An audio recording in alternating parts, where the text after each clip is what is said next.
안녕하세요, 불량수거입니다. 오늘 리뷰할 작품 내 최애는 악역 영예 3권입니다. 읽어본 결과 전편의 문제점이 개선은 되었지만 장점도 약간 퇴색되었네요. 소용지수는 한 단계 낮춰서 6점 주겠습니다.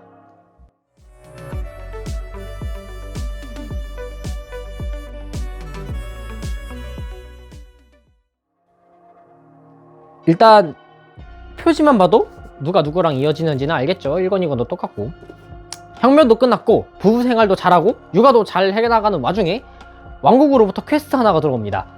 제국의 교환학생으로 가서 일종의 유학생 겸 인질이 되어달라는 이야기였는데요. 가기 싫어도 어쩌겠습니까? 가야죠. 그래야 스토리가 진행이 되니까. 여기서 시작하는 악역영예 시즌2입니다. 이 작품만의 아이덴티티라고 볼 수 있겠네요. 백합물 작품 중에 동성애에 대한 사회적 시선에 정면으로 부딪히는 작품은 정말 몇 없습니다. 아니, 저는 그냥 못 봤어요. 대부분은 인정받지 못하는 사랑을 조미료로서 사용할 뿐이죠. 하지만 이 악역영예라는 작품은 이야기가 조금 다릅니다. 이 작품은 물론 정말 진지하게 핵심을 파고들면 라노벨이 아니니까 그닥 소름 끼치진 않지만 그래도 어느 정도 서늘한 지점까지는 다가왔어요. 선을 넘어요, 조금씩. 문제가 있다면 그 서늘함이 끝이라는 거죠. 네, 어느 정도 현실과 타협한 겁니다. 진지하게 핵심을 파고들지 못한 상황에서 동성애에 대한 장황한 어떤 의견은 작품성에 잘 녹아들지를 못했어요. 그게 좀 많이 아쉬워요. 굉장히 어려운 작업이고 또 작가도 굉장히 고민을 많이 했어요. 많이 한 흔적이 여기 다 들어가 있습니다. 작가 자신이 주장을 과격하게 몰아붙인 나머지 폐기물이 된 레버넌트 아이 3권과는 다르게 작가가 치고 빠지기를 잘 구사했다고 보여져요. 단지 이 작품의 철학은 치고 빠지기가 아니라 녹아내기로 작품에 각인시켜야 되었던 것 뿐이죠. 장르가 꽤나 독특합니다. 판타지 학원물에서 출발한 정치물, 사실 학원물로 출발했다면 종착지는 전쟁물 아니면 정치물이 맞긴 해요. 하지만 이 작품의 정치극은 조금 뉘앙스가 달라요.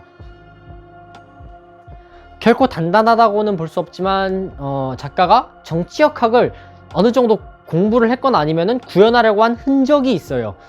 요컨대 그럴싸하다는 거죠. 스토리가 좋다는 의미가 아니에요. 어느 부분에서 분명히 개연성이 현실적으로 느껴지는 부분이 있다 라는 정도죠. 이 점은 다른 정치극 라노벨에서는 찾아보기 힘든 일종의 개성적인 측면입니다. 호불호 요소가 있을 수도 있지만 일단 저는 호에 가깝다라고 말씀드리고 싶네요. 다만 단점을 찾자면 그래요. 이것도 어느 정도 현실과 타협해서 라노벨처럼 만들었다는 점. 전편은 1권, 2권이 동시에 발매되었습니다. 그래서 드러나지 않은 단점이 하나 있는데 작가가 스토리 진행을 초반부 절반, 한 시즌의 절반 전에 스토리를 진행을 잘 안 시킨다는 거예요. 일부 스토리도 대부분의 중요한 사건들은 2권에 몰려 있었습니다. 물론 세계관을 설명하고 빌드업을 해나가는 게 1권에 없는 건 아니었지만 글쎄요, 다 읽어놓고 보면은 1권 페이지의 절반 정도는 버려도 되지 않나 싶거든요. 3권은 이제 일부의 1권 같은 느낌입니다. 요컨대 책의 내용이 많이 비어있다는 뜻이죠. 그래서 총평은보다 4권 존버하자.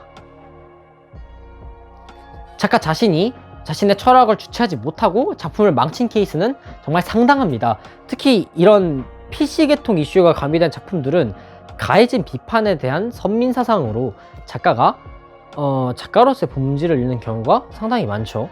솔직히 재미는 없었기 때문에 점수는 1점씩 낮췄습니다. 하지만 글 속에서 드러나는 장르적 완성에 대한 욕심과 철학의 줄다리기는 작품 외적으로는 작가를 어느 정도 응원하게 되네요. 그런 작품이었습니다. 불량수검이었습니다. 감사합니다.